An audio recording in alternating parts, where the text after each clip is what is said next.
Hello, and welcome to the Royal Navy's forgotten lost generation of capital ships. Britain's forgotten lost generation of capital ships. And I know this might come as a strange surprise because I've talked about the G3s and the F3s and all the generation of ships which are being considered prior to the Naval, which are being considered, started in process of building, all those things prior to the start of the Naval, prior to the treaties. That's probably the most famous lost generation. The next generation, which is sort of known about and sort of acknowledged in that we know some ships, but there are disputes over exactly what those ships were, of course, the generation lost at the beginning of World War One, HMS Agincourt, those ships. There is a dispute over whether or not there's a lost generation in terms of the designs around the Lion class, etc., during World War Two. I would argue it's not so much a lost generation as a not built generation, and Vanguard is built, so that generation is kind of a mixed bag. So it's not a whole lost generation, it's a lost design and a lost piece of history. But there is another generation, a generation which comes in the middle. Because you have to remember that in the run up to 1930, there was a very strong suspicion that the Washington Treaty could either cease to exist, there could be no more naval treaties, or alternatively, there could be a new treaty, which would change things. And as such, plans were prepared. Now, before we get into those plans, there is something I want to point out. When you spend enough time being a historian, you start to develop a perspective on the amount of information you find on things. You might not be right, but you often have a gut instinct when it comes to a scenario. For example, when I'm looking through the information about this generation, I can find tons of evidence. I can find tons of detailed plans about certain scales of vessels. There is limited to no details about vessels above a certain level. What am I saying? Well, let's put it this way. The 16-inch gun, 35,000 ton designs don't turn up a lot. There's a lot of smaller designs going on. And if you, let's say, opened up this book, Raven and Roberts' work, which I have got, say, held open at the correct space with a fluffy torpedo. The most on-brand for this channel ever known to mankind. It starts off with, well, second paragraph in, the Admiralty were becoming more and more concerned about the increasing size and cost of warships, and in the prevailing mood of economy, favoured a return to capital ships of a more moderate dimensions. This would not be possible, however, without an international agreement to reduce the 35,000 ton limit set at Washington. This I find interesting. And I was sitting there reading it, and I was reading in the archives and various other things, and they're not wrong. But the Admiralty is the wrong phraseology. Admiralty is the whole government department. Admiralty includes the Sea Lords, and whilst there are a couple of Sea Lords who are favouring smaller vessels and building smaller, and yes, we want more numerous vessels, we want smaller, more numerous battleships, and we don't want them to be completely outclassed by our opponents. The big thing this is coming from are the Lords of the Admiralty. It's the politicians. They want to save money. It's that old thing which turns up quite a lot. Politicians love to save money on things which they don't think are necessary because they're ultimately quite short-term in their thinking. They have to be. Their whole job security, their whole ability to deliver on a thing, is based on them winning the next election. Which means they think in terms of election cycles. So if you're not using something this election cycle, it doesn't matter that to manufacture its replacements might take two or even three election cycles once you've included all the infrastructure work and training up the personnel and actually implementing a properly decent policy. No. It's not useful. You want to save money on it. And again, it's further demonstration of democracy. It's not a great form of government, but it's a lot better than all the rest, because, trust me, it gets even worse when you start looking at some decisions made by dictatorships, or any of the other various systems of government, which tend to go even more off on random tangents, depending on whether it's a group of people's perspective and their group think gone wrong, or if it's a whole individual delusion. So, yeah. But what am I saying about this? Well, I'm saying I can provide you with lots of details about the designs which I have details about. But I have a strong suspicion there are designs I do not have details about. Where is that coming from? Well, that's coming from how things eventually turn out with the 16-inch guns. That's coming from things said by Stanley Goodall, by Henderson, at certain points in notes, and other Third Sea Lords and Directors of Naval Construction during their periods. There are hints, there are turns of phrase, there are all sorts of points which suggest to me there were plans for bigger, more powerful ships as well. An interesting discussion I had with people recently was, well, perhaps they had an idea of scaling those designs up. And that actually got me to thinking, because what the Royal Navy tended to do with quite a lot of its designs, and you'll see this in there, is they're working out the same design in multiple different gun types. And it's the same pattern, the same shaping, but it's scaled up. Another interesting thing that comes through are the speeds of the ships, because they're all quite slow. Then you compare it to what the Royal Navy actually builds when they start building again, the King George V's, the Lions, the Vanguard. All of those are comparatively fast.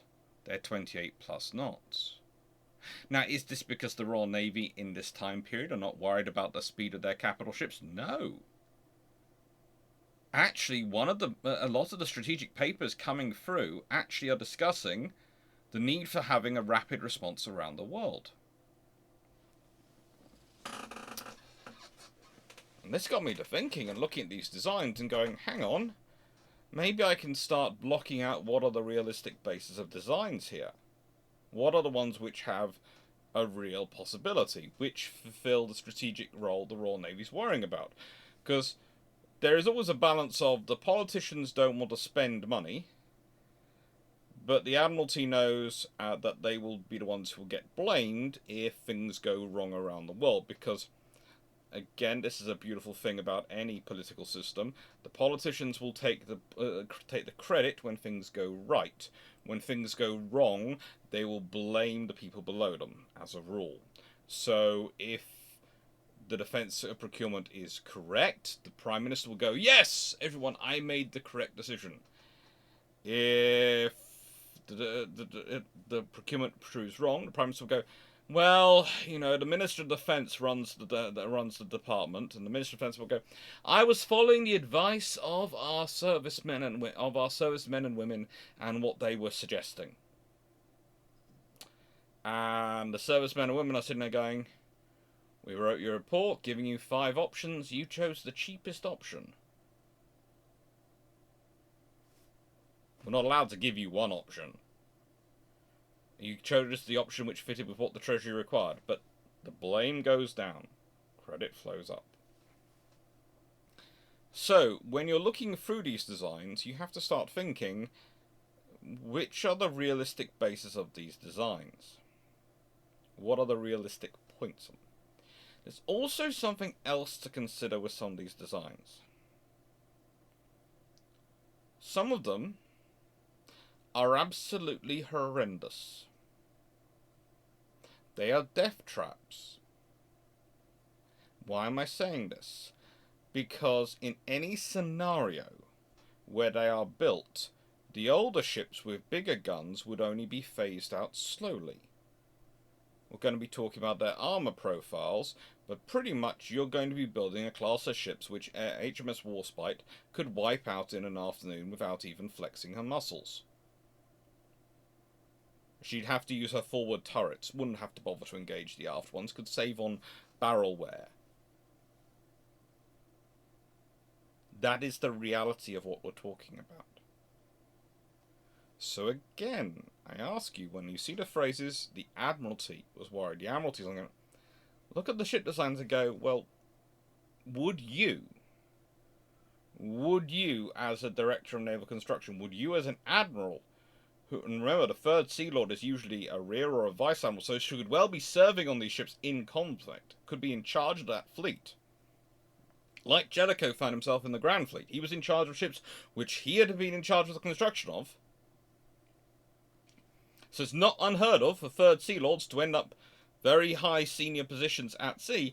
Would you really want to be commanding from a ship which was that badly constructed?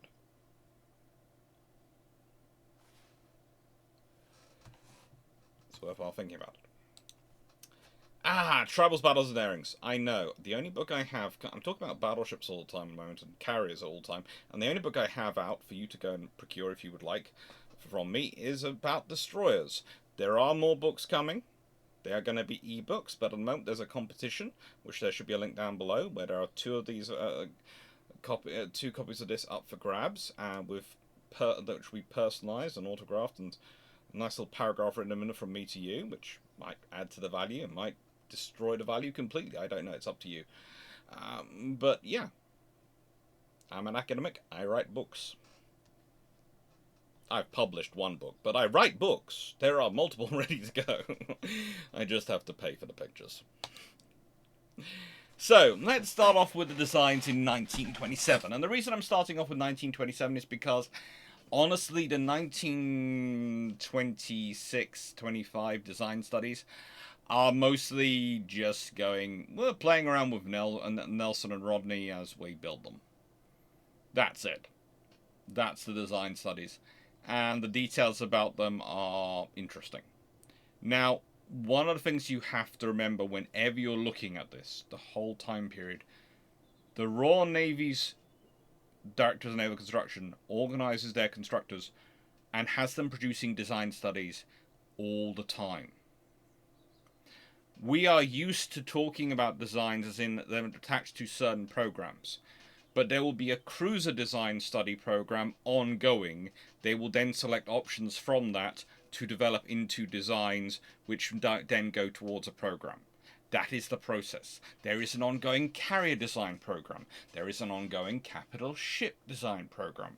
There is an ongoing destroyer design program. Even when they're not building the things, they are designing them. That is the whole reason for having the naval constructors. They're also working on existing ships, looking at existing vessels, how they could be modernized. Because you need to have these designs kept up to date and ready to go, because you might have to rapidly implement them. You can't afford to go, oh, wow, those designs, we haven't touched them in 5 years. Oh, they're nowhere near up to date, and oh, we need to have that ship configured as a modern flagship to go off there, and we've got 6 months to do it. Or it's going to at least be a 2-3 month design study before we can even start building, and so you're never going to get it done in time. No, believe it or not, you say that to the third Sea Lord, you're likely to find yourself out of a job. You're likely to, because the third Sea Lord will then have to go and say that to the first Sea Lord. And the first Sea Lord will have to go and say that to the Lord of the Admiralty, who will then have to say it to the Prime Minister and the Monarch. And that's not a good chain for anyone to be saying, no, a flagship is not going to be ready, a ship's not going to be ready. So having an ongoing design process, a design study, meaning, oh yeah, we have designs which, wasn't Jenkins working on a version of that last week? Yes, we have that ready to go. I'll just go over it, polish it. We'll have it ready to go to the yard in about 2-3 days, and the yard can start work in a week when we can put the ship in there. Yes. We are allowed to do. We are given a 5-month time to have it ready. Yes, it'll be done in 5 months. That is the process you like as an admiral. And that is a process you can do when you have enough quantity, when you have enough quality. Quantity of ships to require having the personnel and the quality of constructors. It's also a really good process of keeping your constructors skilled and up to date, and your teams working. Even when they're not building ships, they're designing new ships. They are working through designs to modernize older ships. It's a constant process of keeping the thoughts and the thinking alive. So let's consider this 1927 vessel. Now, this was the 1927 designs from January and June 1927. And, well, they were going to be lengths of 600 and 630 feet between the perpendiculars. Waterlines added another 30 feet onto that length.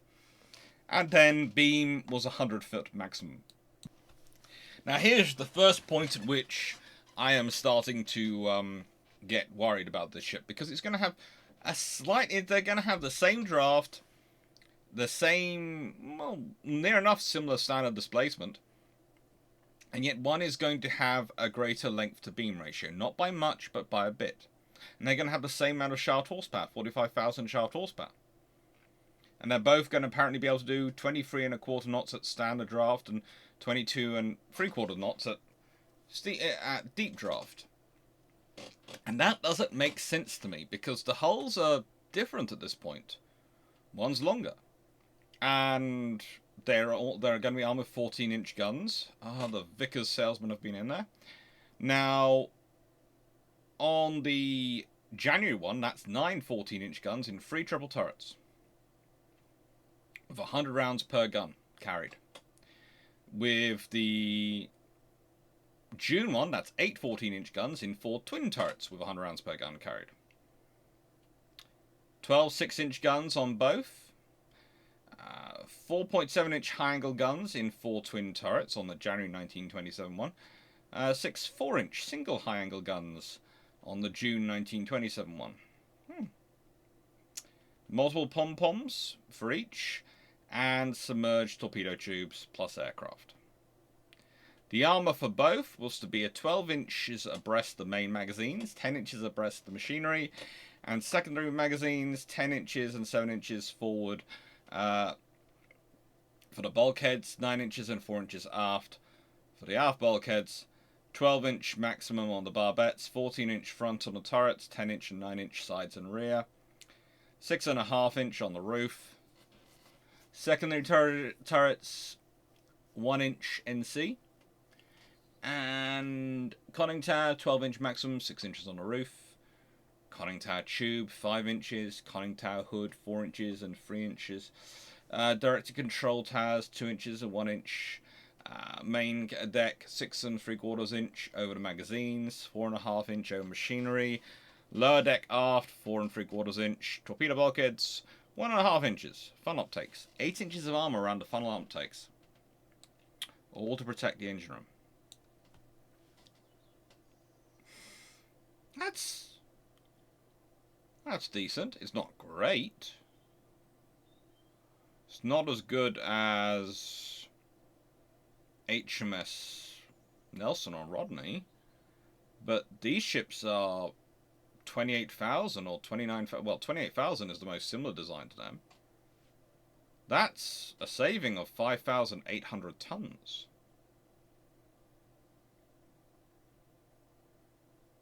"14-inch guns, and dropping down from 13 inches to 12 inches of armor.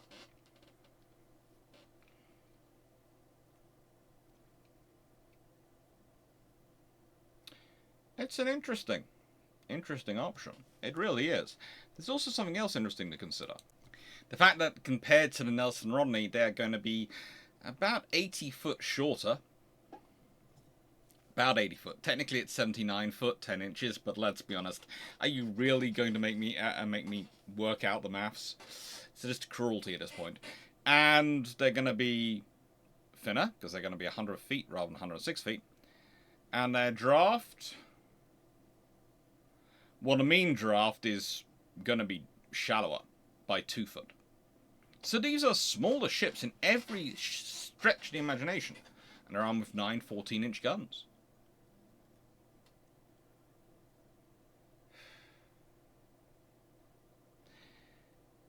And at the same time, they're going to have the same shaft horsepower. Same shaft horsepower. 45,000 shaft horsepower.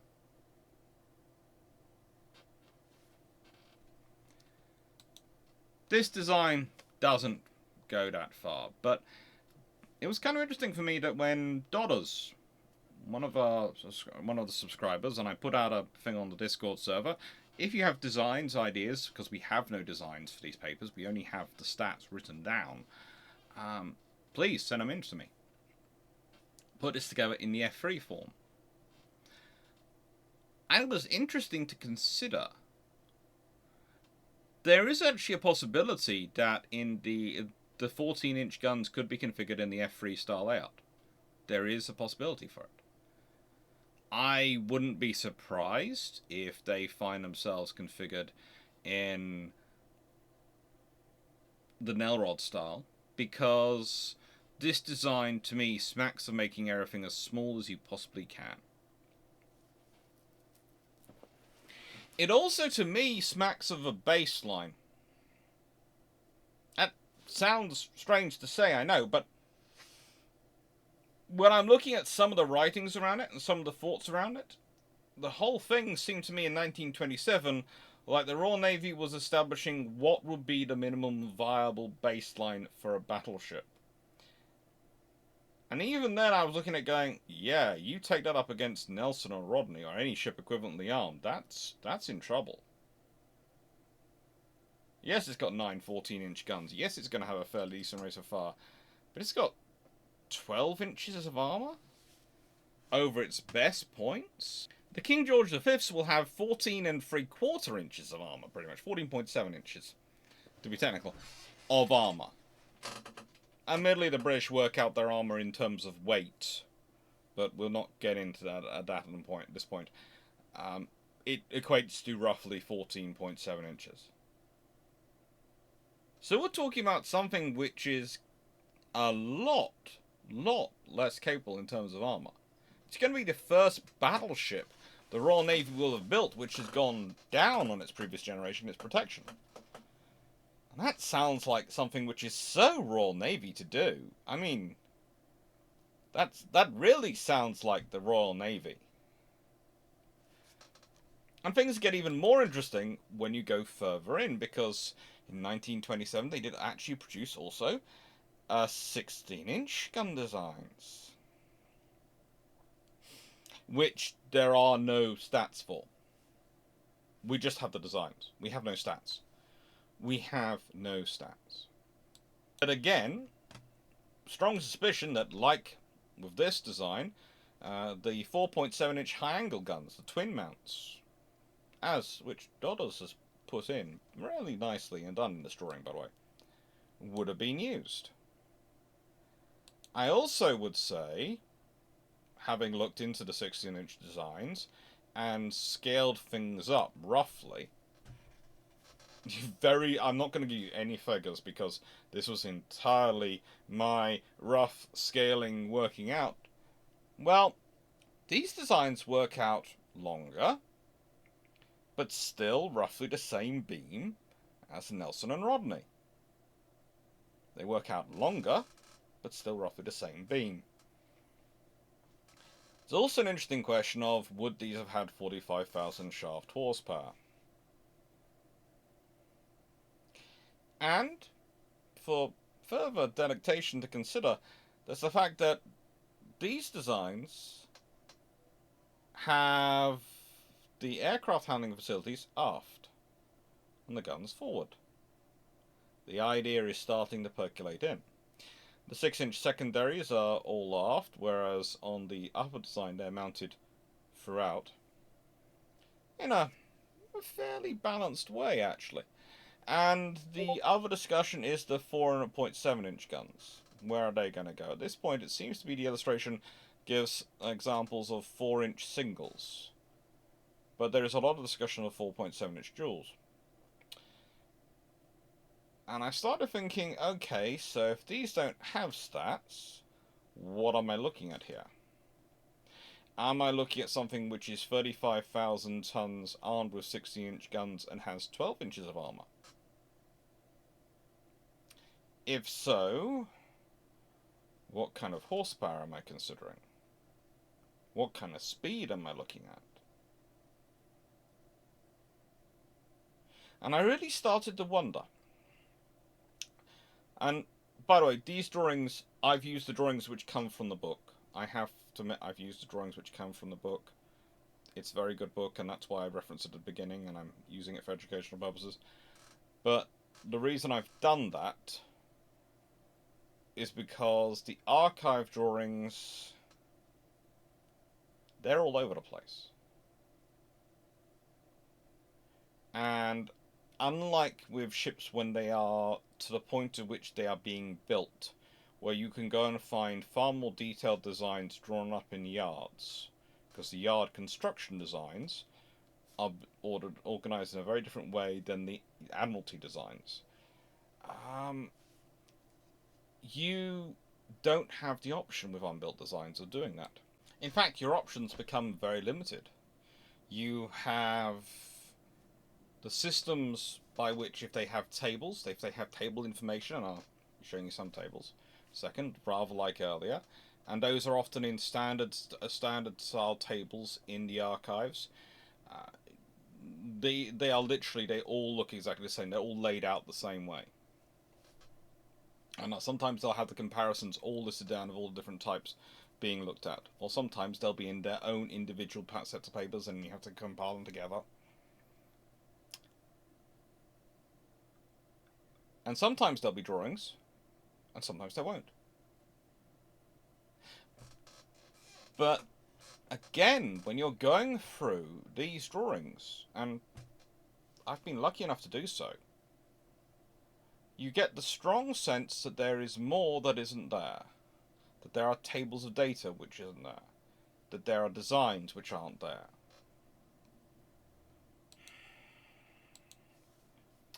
And so then we look at 1928, and this is the only 16-inch design which is really actually discussed at any point. The only time they go for a 16-inch design is the 16A. And let's consider that. 16A was 23 knots again. 692 feet this time between perpendiculars. So probably 720 feet overall, judging by earlier bow and stern metrics. 106 feet beam, so bang on with Nelson and Rodney. Slightly longer. Draft, mean, 30 feet. Again, bang on with Nelson and Rodney. 35,000 tons standard displacement, so it's going to have 1,200 tons more. Okay, shaft horsepower, 45,000 tons. Speed, 23 knots, honestly. Oil fuel capacity, 3,000 tons. 8 16-inch guns in 4 twin turrets. 12 6-inch guns in 6 twin turrets. 8 4.7-inch guns, handle guns in 4 twin mounts. 6 multiple pom-poms. 2 aircraft, 2 aircraft catapults. Armor belt, 13 inches and 4 inches of breast magazines. 11 inches and 4 inches of breast machinery. Bulkheads, 11 inches and 7 inches forward. 11 inches and 4 inches aft. Barbettes, 13 inches to 10 inches. Turrets, 15 inches front, 6 inches roof.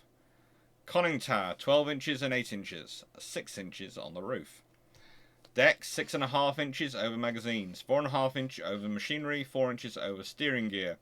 Direct control towers, 2 inches, 6-inch gun working spaces, 6 inches of armor. Funnel uptakes, 9 inches to 7 inches. Bridge, 1 inch thickness armor protection. So basically splinter protection. Torpedo bulkheads, 1.5 inches. Complement, 1,342. Weight in tons. Equipment, 1,100 tons. Armament, 6,900 tons. Machinery, 2,450 tons. Armor, 11,150 tons. Hull, 3,400 tons. Stand displacement, 35,000 tons. Well, let's consider that for an option. What does that tell us? Well, for starters, it's 16A. And that tells me that there is, the fact they haven't just called it Design 16, they've called it Design 16A, tells me that there are other designs out there, at least a B.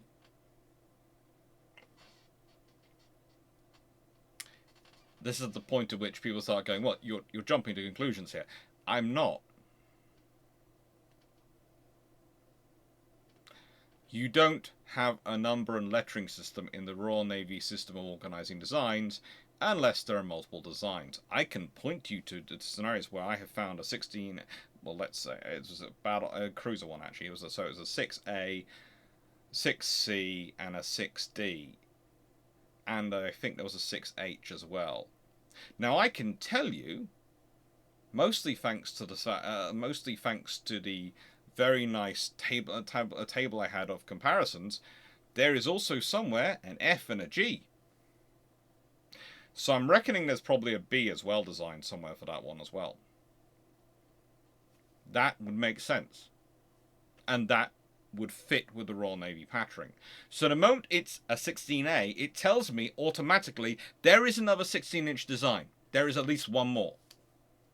At least one more. Now what I'm finding interesting about all this, and again, finding this interesting, is that they're going again for the twin turret idea. And this is quite normal to the Royal Navy, because to their mind, they are, if you've got the triple turrets, yes, you have an extra gun. So you'd have 3 triple turrets, gives you an extra gun. But if you have an extra turret, twin turrets, then if a turret gets hit, instead of you losing a third of your firepower, you lose 25% of your firepower. So to their mind, 4 twins is more survivable than 3 triples. This is where the math starts to come in. Now, we could all sit here and go, well, yeah, 4 triples will be even more survivable. But the trouble is, that's going to be a lot more weight. That is going to be a lot more weight. So this is what they're trying to think through. But if they are so focused on survivability that they are preferring to use weight, and it's an extra 1,200 tons to drop down a gun, only grow the ship by roughly 30 feet,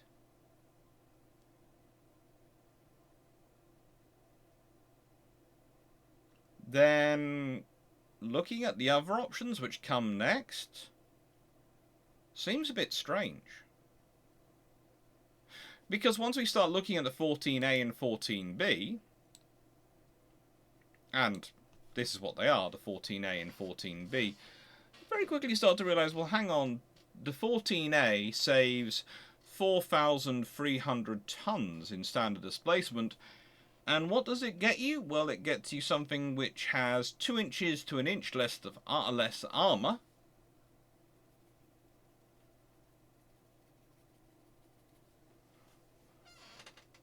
It gives you... it still gives you the 8 guns and the 4 twin turrets.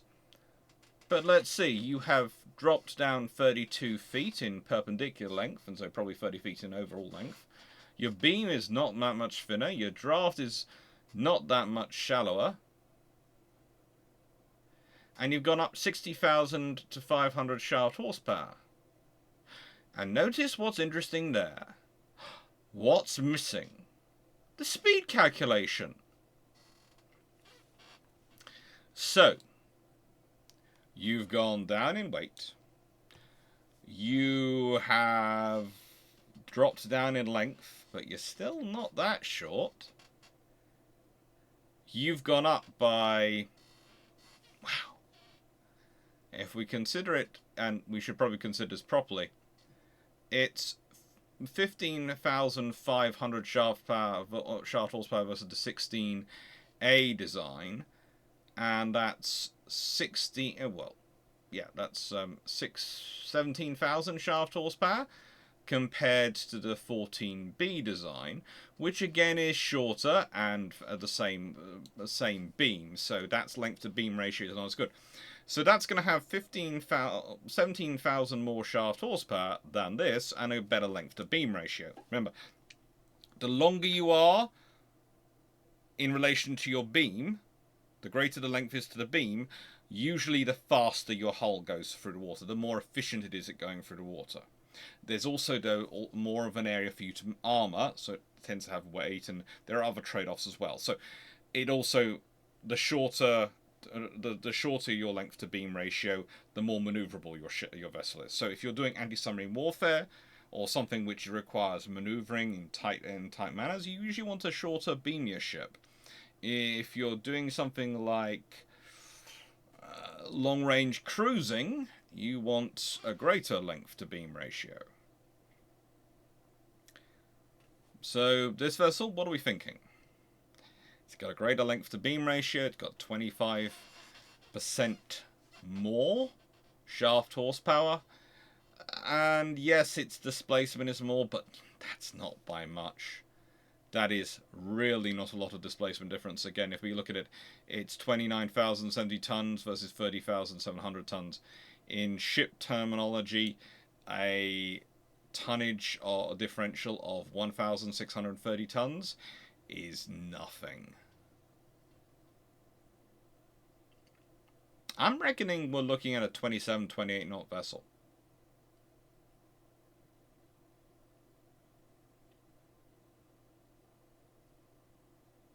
That's what I'd be looking at. 27, 28 knots, at least.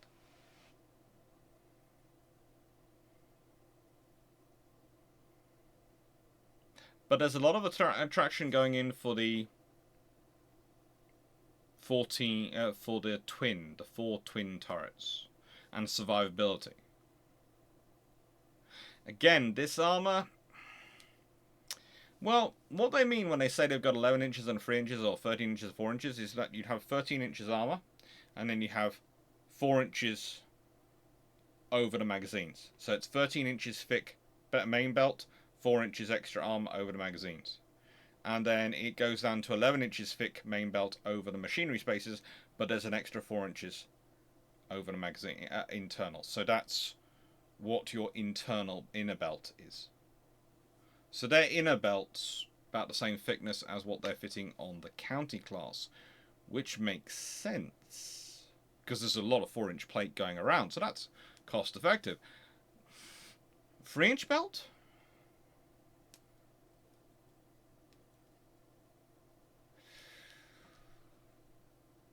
Okay. And then we get into the true plethora of designs available. We have the 12-inch, 10-inch, and even 11-inch design. And this is the Royal Navy really pushing down low and seeing how low things can go.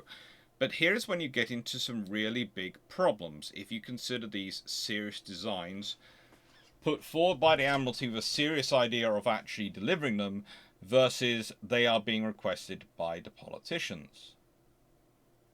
Because once you start looking at their armour, it's 10 inches and 3 inches abreast the magazines, 8 inches and 3 inches abreast the machinery.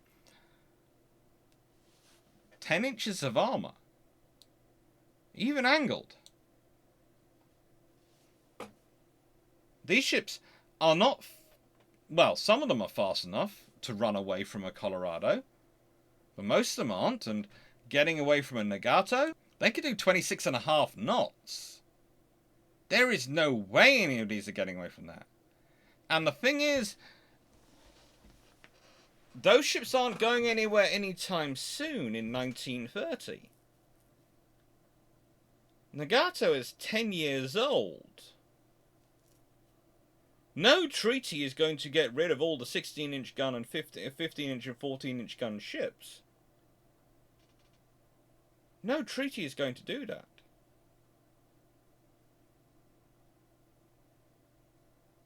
So why design these ships? Why even put the time and effort into them? Why go look for the minimum you can go for? Well, it's because the politicians really wanted them to. They really wanted them to.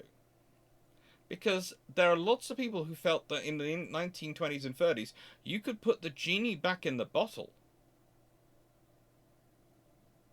They keep trying and failing to do air power treaties. I was hearing someone the other day asking me questions of whether there was any land power treaties, any treaties on tank designs or things like that. There were no treaties on that. None. The main problem they had with the air power treaties was defining a bomber and stopping it being that civilian airliners could be built for nationally flagged airlines, and those aircraft could be rapidly converted into bombing aircraft. Now you go, oh, Alex, you can't do that. If you design them from the get-go with an airframe which allows for the holes to be cut in the bottom and the bomb bay doors to be added in, you can do it without too much trouble. There are many bombers which were converted into airliners post-World War II. The same could be for bombers, and if you look at most of the civilian bomber aircraft, which are civilian liner aircraft used in the 1920s and 30s, and you look at the bombers being made by various nations at the same time, there is a striking similarity in some of their stats.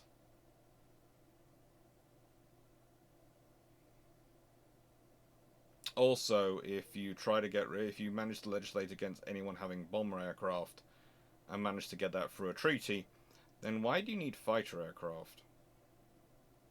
You're going to say combat air support, of course, but that's just making them another bomber. And that was the thing you just legislated against. In simple terms, it becomes incredibly complex. The naval treaties were incredibly complex, and they're incredibly blunt instruments, which is half the reason they create the problems they do. But they have to be, because there's no other option. There's no way of making this treaty system work in any kind of sustainable fashion as they wished it to do, because what they wished to do was by treaty to make war impossible. Humanity, unfortunately, is not like that. These ships, people would look at them and go, well, you know, they have 10 inches of armor. HMS Dreadnought had 11 inches of armor. Think about that. To make these ships work, they have to have a thinner armor belt than HMS Dreadnought did. To make these ships work, they have to have a thinner armor belt than HMS Dreadnought did.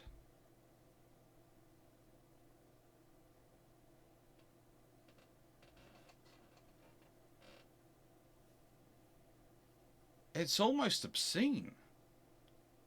And they do have a range of guns they're putting on them. Yeah, these have a full range of 12-inch. There's an A, B, C, D, E, F, G, H, J, K, L. There's no I in this set. Officially, on this set of papers, or at least there's no I they found. But you can see what I mean. As a rule, when you're getting these options, you get multiple. And look, there's even a 10A and a 10C. So odds are there's a 10B somewhere, or there was, and there's an 11A. So again, there's probably an 11B somewhere at least. The Royal Navy looking at designing a Scharnhorst style vessel with 8 11-inch guns rather than 9 in 3 triples, so 8 in 4 twins, and again 23,300 tons in sand displacement. That's an interesting World War II if everyone is limited to 11-inch guns. The trouble is, if everyone's limited to 11-inch guns, and HMS Hood is still in existence in the world, the Royal Navy's just secured the greatest victory known to mankind. Because HMS Hood will be able to outfight anything it cannot outrun. Because nothing built before it could keep up with it, and anything that's built after it that can keep up with it is not going to have more than 11-inch guns, and is going to have, what, 9 inches of armor? Modernized HMS Hood and the Royal Navy is able to wipe out the world. It's great from that perspective. The only problem is for the Royal Navy is that things like Nagato can wipe out all of their equivalents. And that's a real problem. That is the real problem. Unless you can persuade the whole world to get rid of their ships. And here is where it becomes really interesting when you're reading this book, like I pointed to earlier. This book. and pretty much every other book. When people are telling you that all these designs show that the Royal Navy was absolutely committed to this. Almost every book says the same thing. The Royal Navy knew from intelligence sources and other sources in America and Japan that America was very, very happy with the treaty tonnage as it was, with the 35,000 tons and 16-inch guns, and had no wish to change it. And the Japanese, whilst they did wish to change it, did not wish to drop below 14-inch guns at this point, and wanted to keep to 35,000 tons. So again, what are all these designs? The Admiralty knows that. If the Admiralty has all that information, why is it designing ships which could have looked like this? Why? And I've gone with the 1928 12L, by the way, which had, if you look at 3 triple turrets, yes, and 24 4.7-inch guns. It's supposed to be in twin turrets. I put mine in triples. That was because I had limited amount of space. I've done a Iowa style layout, and I've done a F3 style layout. After all, these were 27-knot ships. Not quite fast battleship speed, but 27 knots. It's respectable, and also it's a bit... how do I put this politely? Suspect, if we consider the shaft horsepower for the 12L was to be 80,000 shaft horsepower. 80,000 shaft horsepower, 27,750 tons, 620 feet long. It's a good ship, but it's going to be 27 knots. Add a bit more length to it, a little bit more weight, and, well, you could probably get up to 28 knots. Without too much effort. Without too much effort at all.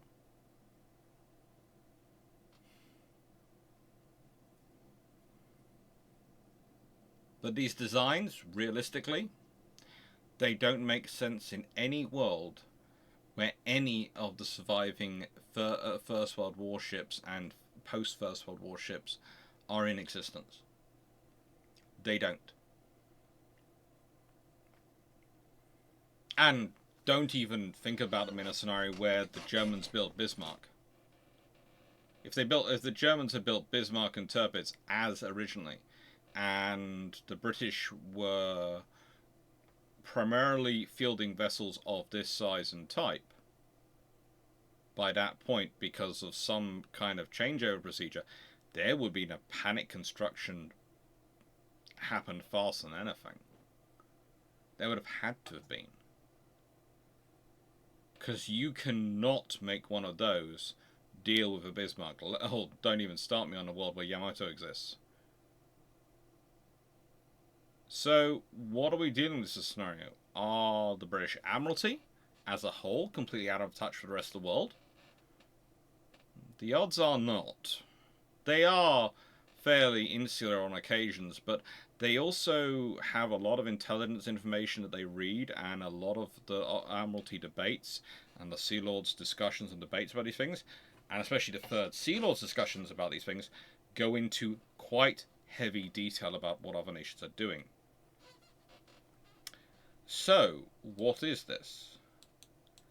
I would argue there is a similar reason why all the documentation for these designs survives.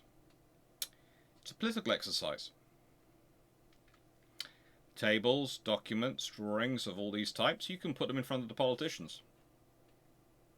You can go, oh yes, we're listening. We have designs ready, sir. Should you succeed, sir, we have it ready to go. We can make it work, sir.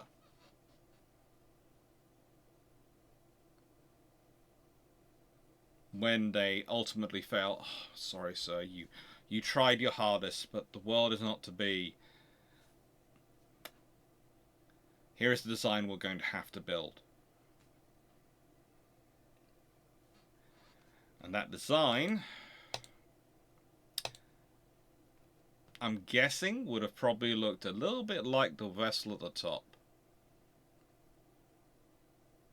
That could well have been it for quite a period. That would certainly have been the faster option, especially if you used 80,000 shaft horsepower in it. 80,000 shaft horsepower?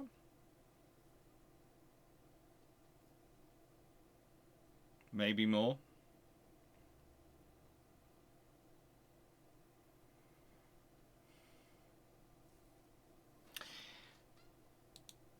And so, what do we have here when we're looking around these ships? What does it provide us with?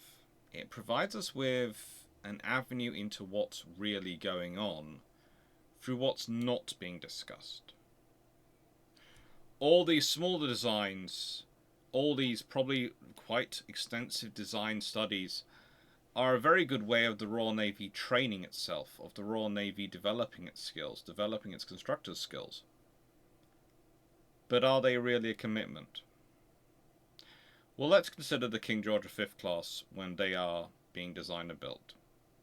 Officially 35,000 tons in standard. Unofficially, they very quickly get to 37,000 tons in standard and 40,000 tons in standard for the later ones. Very quickly. 14.7 inches of armour on the main belt. They were planned, the original concept was going to be 3 quadruple 14-inch guns. They ended up being 2 quadruple and a twin 14-inch gun because of getting that to work stably. They could do 28 knots. They had a range of 15,600 nautical miles at 10 knots. And they had 110,000 shaft horsepower. The thing is, once you start looking at their design heritage, you very quickly realize that they have been under development for a long, long time.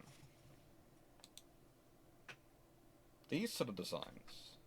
This is why I have this one in this configuration, because again, there's a starting transition of the gun, which in the G3 was between the superstructure and the sort of the superstructures, between the forestructure, the bridge, and that sort of things, and then the funnel tops and the structures over that. It either moves forward into a Nels rod configuration, far forward into an F3 configuration, or moves aft when they're using 3 turret configuration. And they're testing these out, they're designing them. And realistically, I would say this is all a net benefit for the Royal Navy. All this design work is a net benefit. Because think about it. The Royal Navy and the US Navy are all doing this constant design work. They're constantly working on these designs. So is the IGN. So are the Italians. The nations which have the most trouble with their design, France and Germany, are the ones which have the biggest gaps in their design histories. The biggest gaps between studies. The French, because their politicians keep having all sorts of weird ideas and getting in the way, so we'll just leave that out. It's not the French fault, it's the various political factions believing they know better than the last one just because they have a different flag and therefore the sea's going to change. Well, not after a different symbol on the ballot sheet.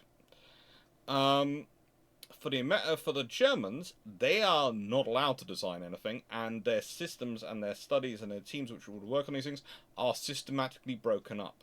We talk a lot about the infrastructure degradation. We don't consider often quite a lot of the human infrastructure degradation that takes place courtesy of the Treaty of Versailles. The design teams who are broken up, the people who retire, the fact that they don't have successors, they don't get to train people, the loss of institutional memory within their organizations which used to build battleships, and the loss of the chance to keep working on designs of battleships. Doing extensive studies like this helps you grow your navy, grow your capabilities. Now, I have no doubt that the Royal Navy was very serious when doing these. It satisfied a lot of politicians. I also have no doubt, and this is where today's question comes in, that the Royal Navy probably was quite as happily having design studies which were their dream capital ships. The things they would build if they didn't have any restrictions on them at all. Now, before you start jumping in and go, oh, we've been 80,000 tons, 100,000 tons, I don't think so. Okay? The restriction the Royal Navy's got to deal with is its infrastructure restriction. So that's a very real thing. That's a very, very real thing, infrastructure limitations. And that drove a lot of those considerations always, because the Royal Navy needs to be a global fleet. It needs to be able to be operated from anywhere. Someone is currently commenting on my channel at the moment and talking about the risk fleet videos. And they believe the risk fleet was successful because the British battle fleet, the Grand Fleet, is in home waters. Now, the point about it you have to remember for Britain is that the battle fleet stays in home waters in peacetime because it's incredibly expensive to deploy it. But you have to be able to concentrate it and support it where you need it in wartime. So what matters is not where the battle fleet is, it's where you can operate it from. That's how you demonstrate your global reach. Your global presence is maintained with cruisers. It always is. They're far cheaper to deploy around the world than the battle fleet. The battleships will occasionally visit, and even during World War One, when the Grand Fleet is as strong and as concentrated as it is, there are HMS Dreadnought and some of the other larger of the previous generation of battleships, the Royal Sovereign style or pre-Dreadnoughts, are sitting in the Channel. There are more sitting in the Mediterranean. Britain has ships all over the world. They've managed to clear the seas, though, with the help of their allies, and after having suffered a loss at Coronel, but solved that at Falkland Islands. These things happened. They then concentrated. The thing is, if Britain had found itself fighting a war against Japan in the same period, they have the infrastructure to support them. Singapore, and push on out from there. Singapore gets developed up in the interwar years. It's not actually probably defended, but a lot of the infrastructure is put in. That's one of the problems when the Japanese capture it, because they capture all the infrastructure the British have built to operate their fleet from. So therefore, the infrastructure that exists is your guiding critical limit on your global deployment. Where you have the infrastructure is where you can deploy from. So you have to an extent, work within that infrastructure. So saying that, what do I think? What do I think? Well, I would say, if I was thinking about what a really, really desired design would be, if I was being honest, I'm thinking you're talking 45 to 50,000 tons in standard. I'm thinking you're talking roughly 30 knots, 28 to 30 knots, but probably aiming for the 30 knots. I would say the Royal Navy at this point are not going. If they are able to get their way, are not going to go for less than the 16-inch guns. There are very few officers like Chatfield. Remember, Chatfield's gamble was that they could get 12 14-inch guns on a King George V, which would equate to the equivalent of 9 16-inch guns, and still give you the weight of fire. His gamble failed. His gamble failed because quadruple turrets are more complicated and heavier than he thought they'd be, and they always have been. But he thought the British could do them better. He was gambling on that, and he was gambling on a few other things when it comes to 14-inch gun, but I'll leave that to one side. So he's making that level of gamble. I think it would have been 9 16-inch guns. And I think it would have been perfectly viable for the Royal Navy. So basically something which is a souped up Lion class in many regards, because the Lion class, well, that was 9 16-inch guns on 41,200 ton standard, so, a little bit heavier armour, probably if it's got 16 inches of armor, 16-inch guns, probably if the Royal Navy really got their own way, you'd probably be talking about 15 inches of belt armor rather than 14.7, or sort of that sort of weightage, and yeah, that's the sort of scenario you're going for. So what's today's question? Well, today's question is this. I've talked about the lost generation for the Royal Navy. And this is the forgotten lost generation. The rearming before 1930. The planned rearming of what happens if the treaty system breaks down in 1930. And to talk about what I think the Royal Navy would probably end up having to build. I think it would be 16-inch guns. I think it would be 40 to 45,000 tons in standard. And yeah, I think they'd have some plans ready to go. They might politically be forced to go with the 35,000 tons in standard ships for the first generation, because the government might hope that if they keep to the standard limitations, that everyone else will. I wouldn't be surprised if British politicians force that through. But I also wouldn't be surprised if very quickly they're looking at everyone else going, oh, frigate, they're completely ignoring it. With that in mind, I'd like to hear what you think the other navies would have built if the Washington Naval Treaty had been the end of the naval treaties and 1930 no London Treaty had been renewed. What do you think the world would have seen? What do you think would have happened? And here's some extra bonus information for you to think about while we're talking about this one. The Royal Navy is doing quite a lot of studying at this point into diving shells and protecting ships from the impact of diving shells. It's something which the Royal Navy is really quite keen on, working out how to stop them, where to stick that extra armour, how to put in the watertight compartments, and how to protect against it. It's something which will be built into a lot of the Royal Navy ships as they are rebuilt with modernisation and as they are built themselves.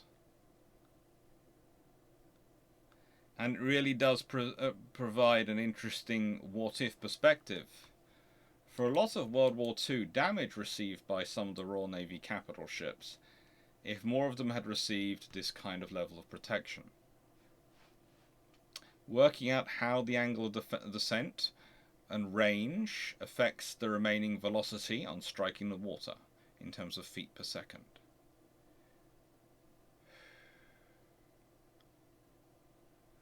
As you can see, 16.5 degrees from 20,000 yards maintains similar velocity to 59 degrees from 39,500 yards.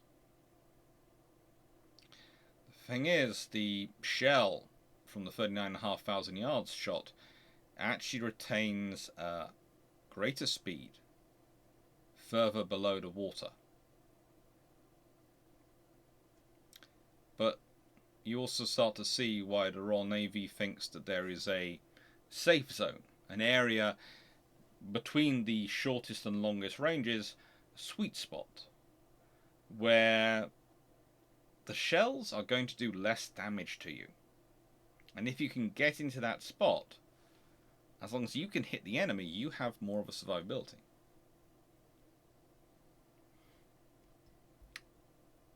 But of course, they also have more of a survivability as well. So life really doesn't help that much, does it? That's the trouble with being a gunnery officer on a battleship. You do not have good choices. You have dilemmas. What do we have coming up next week? We have the conception, operation, conclusion of HMS... No, it's the conception, operation, conclusion of the Kaiserlich Marines carriers. I need to update this. That should be fun. Seaplane carriers of the Kaiserlich Marine in World War I. They're interesting vessels. Thank you very much for watching. Hope you enjoyed. Hope you found this interesting. And yes, this was re-recorded, but it's re-recorded late because I ended up having to do something else this morning. Ah well. As mentioned in live though, there was there is a recorded version sitting on the channel. It just won't go out. Thank you very much for watching. Hope you enjoyed. And I should remember to put in, if you like the video, please like, please consider sharing and subscribing. There is a button somewhere around here where you can subscribe. And I'm gonna say thank you very much to all your support. This channel really wouldn't be possible without the support on this channel, people watching the videos, with all the adverts in Prime and sort of or Prime, or those people who are members or who are patrons or do the Ko-fi stuff. Thank you very much. It's a hefty book addiction to keep going, but I hope you enjoy the products of it. Thank you very much and take care.